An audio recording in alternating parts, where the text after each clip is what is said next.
When Tucker Carlson went off the rails, I was reluctant to say anything about it because I admired his work at Fox. But now I think he has left the right and veered into anti-Americanism and also Jew hatred. And here's the thing: the principle that I'm working on is that the true danger to our country right now is we are facing a violent anti-American left with no respect for law and a hatred of the founding of this country. And when I say that, I mean the Democrat Party. What is the true danger to the United States of America? Well, let's listen to Andrew Klavan as he is going to present the case of what the danger of what we're facing right now. So this is a tough subject, but I really feel like I have to cover it because I feel it's news and I feel it is part of what is happening at this moment when MAGA, it's in danger of fracturing. And it's tough to talk about because it involves my friends and my colleagues and people I respect and like. But I've been totally straight with you about this from the very beginning. When Candace Owens left the Daily Wire, I told you that day, the day that it became public knowledge, that I agreed with Jeremy Boring, the founder of the Daily Wire. I agreed that she was flirting with Jew hatred, and I don't think the Daily Wire, where I work, I don't want a place that I work paying people to say the kinds of things that she was then only implying, but now is actually saying. When Tucker Carlson went off the rails, I was reluctant to say anything about it because I admired his work at Fox. But now I think he has left the right and veered into anti-Americanism and also Jew hatred. And here's the thing: the principle that I'm working on is that the true danger to our country right now is we are facing a violent anti-American left with no respect for law and a hatred of the founding of this country. And when I say that, I mean the Democrat Party. And I'm sorry, I know there are lots and lots of good people who vote for Democrats because they don't really realize what's happened to the party. But I think at the top of the party and the energy of the party and the engine of the party is a violent anti-American faction that does not care about the rule of law and will do, and under the Biden administration we nearly lost this country. I hate to talk like this because you sound like you're late night on some radio show, but they were investigating people for going to Latin mass. They were investigating parents as terrorists for trying to get out of their elementary schools. They were censoring people online. They were colluding and pressuring social media to take people's opinions offline. And the press was with them all the way, lying to us every step of the way. I mean, that was a really bad moment. It was not funny, what happened then and during the pandemic when churches were closed and things like this.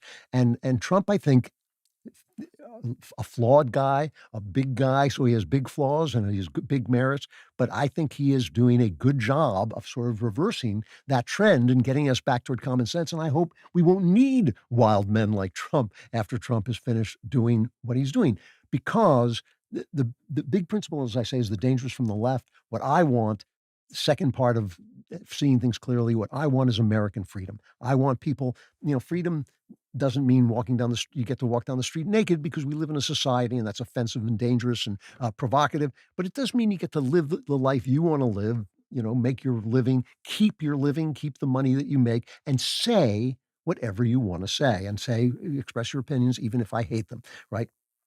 And the nature of reality, talking about one of the principles that helps you to see things clearly, is that we need everyone who is on the side of freedom to stay together to bring that freedom about. And I would include people who are on the left of me, who believe in things I don't believe in, as long as they believe in the founding. I think that is the real dividing line. If they believe in the ideas of the founding and the purposes of the founding, I can live with them. I don't think the left believes in that anymore. I don't think Tucker Carlson believes in it. I don't think Nick Fuentes believes in it. I don't know what Candace believes. I can't understand anything she's saying anymore. But still, I can't fight with people who aren't directly hurting the cause. So during the break, Ben Shapiro, who's been absolutely upright here, by the way, he has invited Tucker on his show to debate. Tucker never showed up. He's tried to make peace behind the scenes, but eventually he kind of had it with all of this and all of the Jew hatred, especially, which for obvious reasons, hits him particularly hard. And he made two speeches, and it took genuine courage for Ben to do this. I mean, no one can ever fault Ben on that score. He went, because to go on stage live and say these things is tougher. I've gotten into a lot of had a lot of problems saying them on this show, and I have said them live, but I haven't gone into big venues like Ben went in. So I have to praise him both on his courage and on his, as always with Ben, I always agree with Ben on the facts. And sometimes our values are out of alignment, but it's mostly, as I said before, he puts certain values ahead of mine and I put certain values ahead of his. So the first speech he made was to the Heritage Foundation, where Kevin Roberts said he was going to stand by Tucker Carlson. The Heritage Foundation has been the flagship of American think tanks. I started out, when I started out, they were the first people to support me, the first think tank to support me, maybe with the Manhattan Institute at the same time.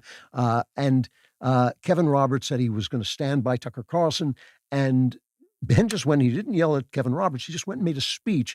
And here is what he's basically what he said. Here's the core of his speech, cut 8. A country without borders is not a country. America, for example, is a country. It is a country with certain ideals embodied in the Declaration of Independence, with certain governmental structures embodied in the Constitution of the United States, with a certain culture rooted in Judeo-Christian thinking and springing from Anglo-American traditions. If America does not protect its borders, America ends. A country without a border is no country at all.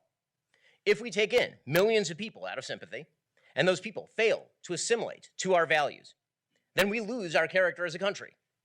And if we choose as our leaders those who would effectuate and champion this sort of perverse policy, we betray ourselves and our country. Now, let's discuss the conservative movement. The conservative movement also requires a border.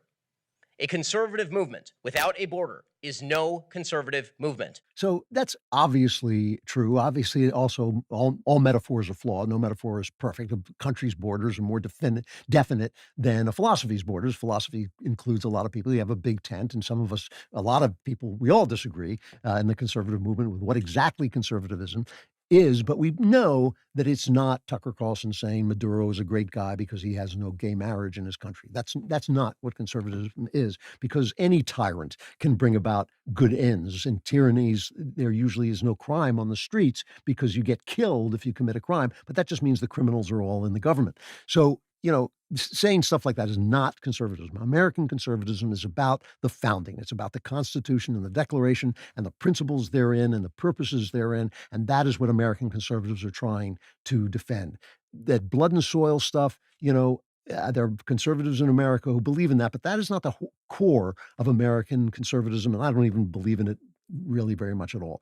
So that speech was great. And I told Ben that. I thought it was just absolutely great. It was a surgical strike. And he did it with Kevin standing there, but he didn't attack Kevin personally. And I also thought that was right. And then he went to TPUSA, which, of course, is that big kind of rally. And this, again, very gutsy move, what he did. And I would never say anything to you that I haven't already said to Ben. And I said this to him before he made the speech, that I thought he should stick to going after Tucker and Candace and Fuentes if he wanted to. And, because, well, I'll explain why in a minute. But he also went after Megyn Kelly, and which I would, if it had been me, I wouldn't have done it. This is the kind of thing that Ben and I disagree on all the time. And the reason is because I believe that our problem is the anti-American left. I think it's different to spew the kind of garbage that Candace and Tucker are spewing, and Fuentes, obviously. I think it's toxic and it weakens us, and it's going to weaken J.D. Vance if he doesn't separate from him, which so far he has not done. And I don't believe he's one of them, but I do believe he thinks he can kind of parlay this into an electoral win and then dump them later. I think he's making a big mistake. And I'm not sure he's going to, I thought he was for sure going to be president. Right now, I'm not that sure. So to me, what Tucker is doing is, everybody says, oh, Tucker interviewed Fuentes. That's a terrible thing. That's not the terrible thing he's doing. That has nothing to do with it. It's that everybody he interviews that he doesn't attack, that he agrees with, is putting forward this idiot scenario that is just completely distorted and untrue, that the Jews have taken over America and are using it to their own purposes. One of them is destroying Christianity.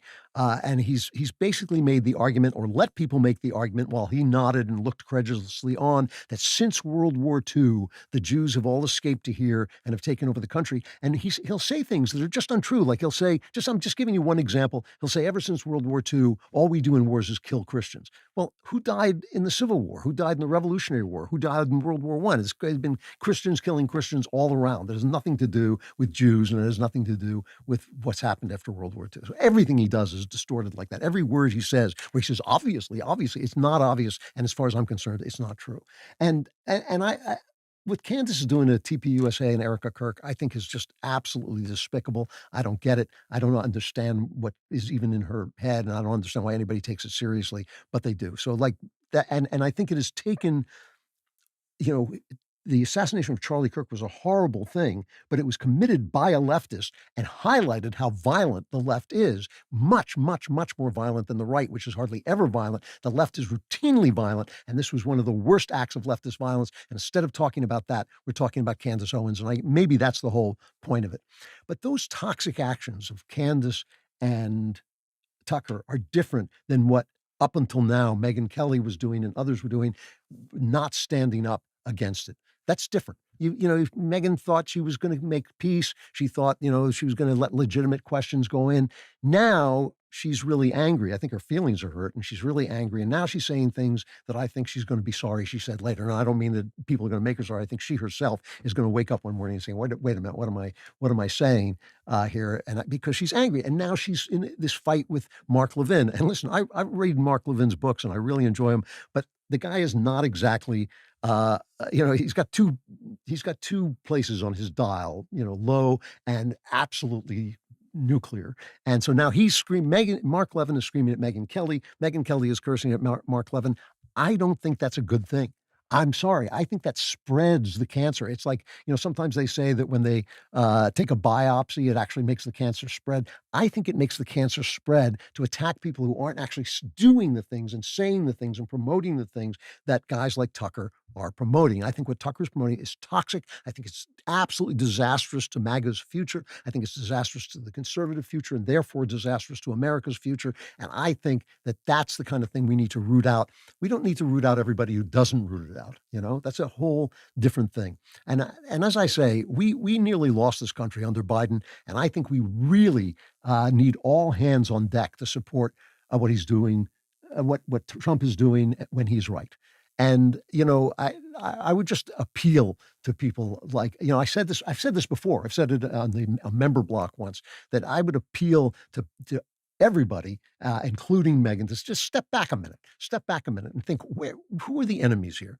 Who is the problem here? Because it's all on the left. It's all this violent anti-American movement on the left. Guys like Tucker, I don't know what his motives are. I don't want to guess what his motives are. All I know is that he has gone very, very far astray. We do not need him in the movement. It is not canceling people to say, look, you can go and say what you want. You've got a big platform. You're going to make all the money in the world. God love you. But no, you are not a conservative anymore. If you're supporting Putin, if you're supporting Maduro, if you're supporting Iran and Hezbollah and Hamas, I'm sorry, you're not a conservative anymore. That is not what conservatives in this country believe. That was an amazing presentation. We really appreciate it because that is truly what we're dealing with in our generation. We are in the 21st century. We have come a very long way from the beginning of the world.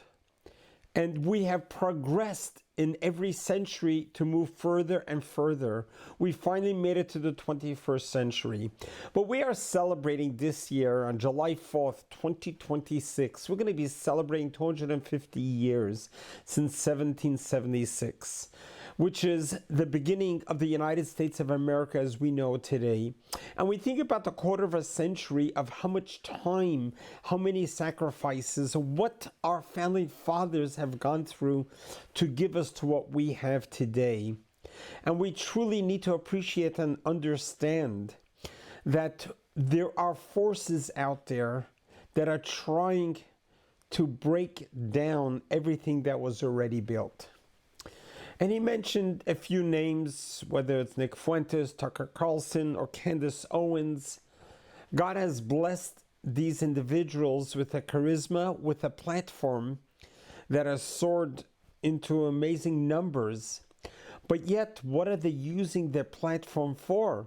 Are they using it to unite the world, to build the world, or has it become divisive? And, he saw it from the beginning with Candace Owens. He didn't believe at first how Candace Owens was going down a very dark alley. Her anti-Semitism was first sentiments, and then it became blatant. And now we all see what it is. The same thing with Tucker Carlson. And not even to mention Nick Fuentes, the Holocaust denier and a Hitler supporter, etc. So we're dealing in very interesting times. It's a dichotomy. On the one hand, we're dealing in the best of times, which we just seem to be taking for granted, the tools that God has given us in our generation. When we think about how the world moved as fast as the wheel when the wheel was invented, and that's as fast as we were able to go, being pulled by donkeys or horses or however it was pulled. And then we progressed from the horse and wagon into the boats, into the trains, planes, and automobiles. And as life has progressed, when we went through the Industrial Revolution, God continued to shower us with potentials, with opportunities. We are now in the 21st century. Let's fast forward from the invention of the wheel to where we are today. Today, God has given us such goodness and kindness that the world has never seen such prosperity ever, historically. You and I are living in the most historical times. And the gifts that God is showering upon us, we're just not appreciating it. We're just taking it for granted. Could we only imagine for a minute to appreciate the ability to have the communication that we have today via the internet, via WhatsApp, via texting, emails, the ability to communicate around the world instantaneously with our loved ones. Just imagine what it used to be like. And I remember hearing stories firsthand. People from yesteryears who used to travel for 6 months at a time over the oceans. And there was no mail at the time, and they would only be able to send a message with a live person who, if they made it to the other side, could relay that message. Imagine what the world was like then, and look at the world now with everything is instant. The form of travel, how we're able to travel. Look at the advances in medicine, in our longevity, in fighting diseases, in fighting famine in the world. Where is there famine in the world now? There's such a surplus of food. The world has never seen this all. So this is all coming to the question, if we are living in the best of times, why are we trying to drag us back into the old stone ages of baseless hatred, of murder, killing, terrorism? That's from the 7th century. It doesn't belong in the 21st century. And that is what I think what he was talking about, the danger to America these days, is perhaps we have forgotten to be grateful to God for America. When we used to say, God bless America, the land of the free, we meant it, we felt it. I remember the generation who arrived here in the 40s after World War II, how grateful they were to land in America when they got off the boat on Ellis Island, how they would kiss the soil of America, the land of the free. That concept of freedom that America has brought to the world is a miracle and a gift from God. So when we think about the world in the Jewish calendar existed 5,786 years. We are right now in the year looking backwards, 5786. And you think about that span of time of close to 6,000 years. Look how far we have come in the last 50 years, the last 100 years. Look how far we have come since World War II. So we are living in blessed times, and we cannot and shall not ignore the goodness and kindness and the benevolence that God has been providing us. America is a very short in 5,786 years, and we're just the last 250 years. We're such a young nation, but we went from zero to superpower in the world, #1 superpower in the world, of the free world. How did we do that? We did that because we appreciated God. We included God in the conversation. Our founding fathers who founded the United States of America saw to it that the Ten Commandments should be everywhere, that on the currency should have the words, "In God we trust." God was part of our conversation. And we need to go back there. And he is blaming the Democrats and worrying about those who are destroying the fiber of that, what made us who we are. But one thing we know for sure, that the United States of America, as my rabbi used to call it, the kingdom of kindness. There's no other benevolent kingdom in the world than the kingdom of America, the United States of America. The amount of welfare services that we provide not only to our own citizens but throughout the world, the amount of aid that we provide throughout the world has never been matched in any time prior in history. So America, God bless America, is the land of the free and the land of the kind. And we need to go back to the basics, and we cannot allow what tore us apart during the Civil War to tear us apart now where we are at now.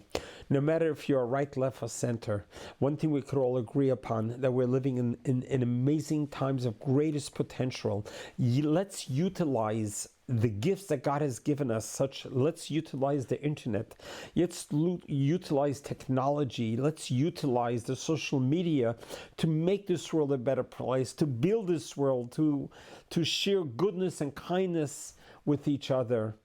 And this is something which we must and we can do. We need to transform all the waves that goes over the internet globally into signals, into pixels of love, kindness, and bringing light into the world. A little bit of light pushes away a lot of darkness. When there's so much darkness in the world, God is also giving us light, and we need to take the light and share it with the world. A little bit of light pushes away a lot of darkness. How much more so a lot of light? And light gets accomplished through actions and speech. We are seeing the power of speech by these platforms, whether it's Candace or Toko or Nick Fuentes. They are using the power of speech to be destructive. These are words that they are inhaling oxygen that God has created and given them oxygen to breathe, but yet when it comes out, they are choosing how those words get formed. We see that story in the Bible when the king Balak went ahead and hired Bilam to curse the Jewish people. And Bilam realized that the Jewish people are not a people that you can easily curse. And it's all recorded in the book of Leviticus in the Bible, how that story went for Bilam. He eventually was standing on a mountain. He was about to curse the Jewish people, and blessings came out of his mouth. Instead of cursing, he blessed the Jewish nation. As a matter of fact, we actually, in the opening prayers every morning, we repeat his words. The words that were going to be curse words became words of praises. So we all need to be able to emulate that and realize that when God gave us the power of speech, instead of utilizing the power of speech to tear down, to gossip, to destroy, to hurt, transform those words into blessings, into kindness, into compliments, into pleasantries, and always include God in your conversation. And that has been the success of America compared to all other countries, is that God is part of the conversation. Part of the conversation means that when someone asks you, how are you? You say, thank God I'm doing great. And when someone says, what's your plans for the day? Says, please God, I'm going to go to work. Please God, I'll come home from work. Thank God.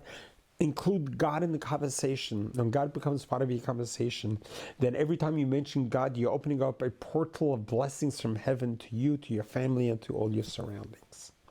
God bless you. God loves you.